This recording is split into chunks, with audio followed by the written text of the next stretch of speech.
Hello friends, welcome to my channel. আশা করি তোমরা সবাই খুব ভালো আছো। আমার আজকেও ভয়েসটা খুব একটা ক্লিয়ার নেই, তবু আমি আমার মতো করে ট্রাই করছি। আজ আমি তোমাদের সাথে যে রেসিপিটা শেয়ার করতে চলেছি সেটা হলো বেঙ্গলি স্টাইল মটন কারি। আশা করি তোমাদের আজকের আমার এই রেসিপিটা ভালো লাগবে। ভিডিওটা তোমরা পুরো দেখো আর চ্যানেলটাকে প্লিজ শেয়ার আর সাবস্ক্রাইব করে দিও, যাতে আমার পরবর্তী ভিডিওগুলো তোমরা দেখতে পাও।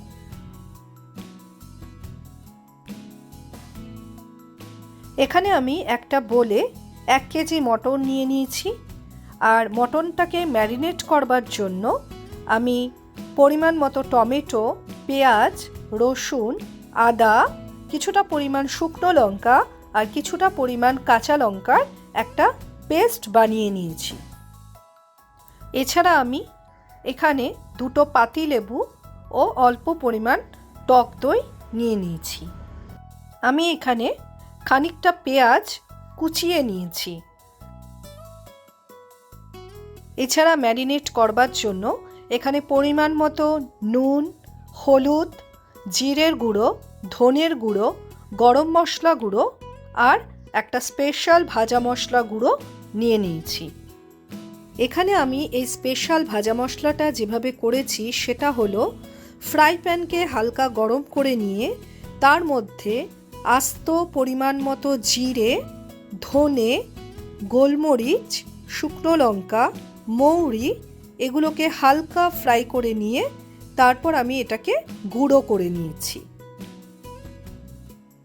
এখানে আমি 1 কেজি মাংসের জন্য পরিমাণ মতো আলু নিয়ে নিয়েছি।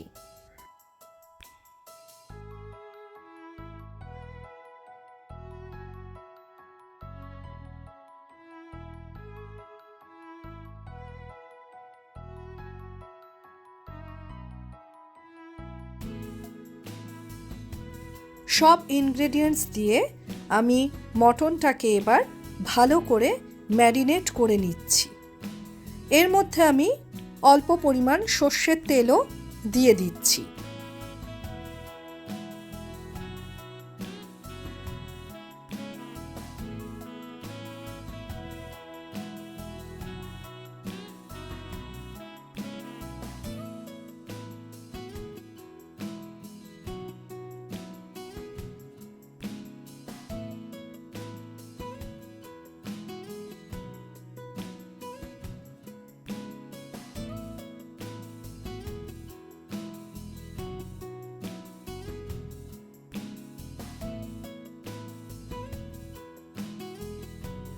মটন ম্যারিনেট করে রেখে দিয়েছি। এবার আমি আলুটাকে ফ্রাই করে নিচ্ছি নুন আর হলুদ দিয়ে।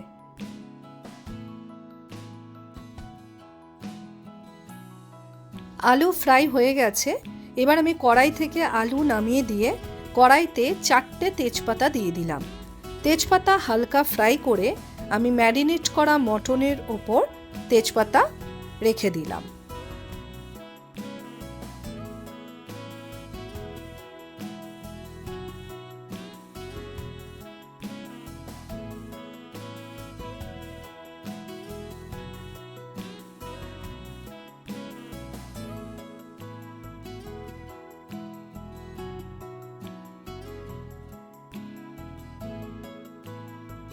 মটনটা আমি এখানে আধ ঘন্টার বেশি ম্যারিনেট করে রেখেছি। তোমরা যতক্ষণ ম্যারিনেট করে রাখতে পারবে ততটাই ভালো।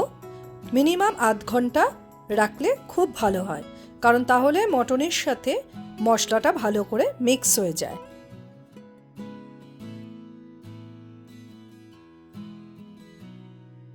এবার আমি কড়াইতে জিরে ফোড়ন, তারপর আদার্স ফোড়নগুলো দিয়ে দিলাম। ফোড়নটাকে খানিকটা নাড়াচাড়া করে এর মধ্যে আমি আগে থেকে রেডি করে রাখা কোচানো পেঁয়াজগুলো দিয়ে দিলাম। পেঁয়াজটাকে হালকা ফ্রাই করে এরপর আমি ম্যারিনেট করা মটনকে এর মধ্যে দিয়ে দিলাম। মটনটাকে খুব ভালো করে কষাতে হবে।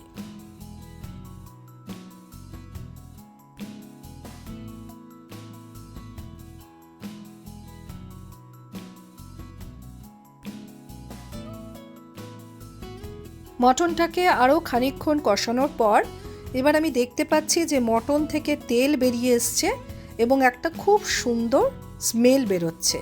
তার মানে এবার মটনটা কষানো হয়ে গেছে। এবার আমি মটনের মধ্যে আগে থেকে রেডি করে রাখা গরম জল অল্প পরিমাণে দিয়ে দিলাম। তারপর মটনটাকে ভালো করে জলের সাথে মিশিয়ে দিলাম। এরপর আমি এর মধ্যে অল্প একটু কাশ্মীরি লঙ্কার গুঁড়ো অ্যাড করলাম, যাতে মটনের কালারটা খুব সুন্দর হয়।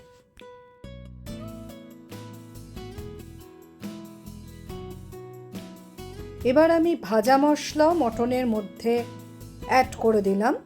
তারপর মটনটাকে ভালো করে নাড়িয়ে দিলাম, যাতে মশলা মটনের মধ্যে ভালো করে মিশে যায়।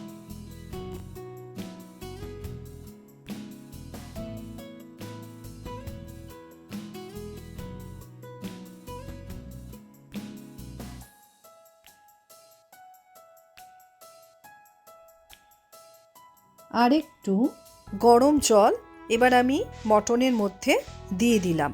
তারপর ভালো করে মটনটাকে গরম জলের সাথে নেড়ে নিয়ে এরপর যে আগে থেকে আমি ফ্রাই করে রেখেছিলাম তেজপাতা, সেটা আমি মটনের মধ্যে দিয়ে দিলাম।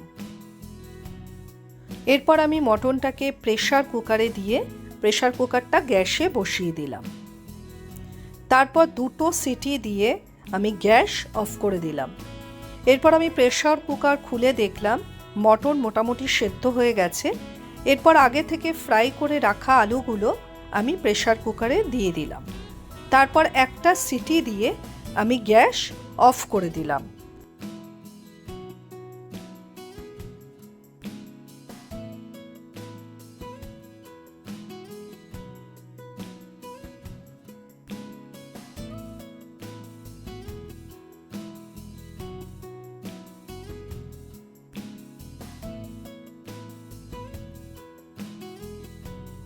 খানিকক্ষণ বাদে প্রেসার কুকার খুলে দেখলাম আলু এবং মটন খুব সুন্দরভাবে সেদ্ধ হয়ে গেছে আর খুব সুন্দর একটা স্মেল বেরোচ্ছে।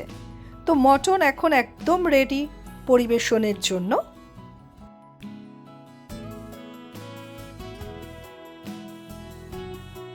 যদি তোমরাও মটনটা বাড়িতে এইভাবে ট্রাই করো, তাহলে আমার মনে হয় তোমাদের সবারই খুব ভালো লাগবে। তোমরা সবাই খুব ভালো থেকো। টাটা।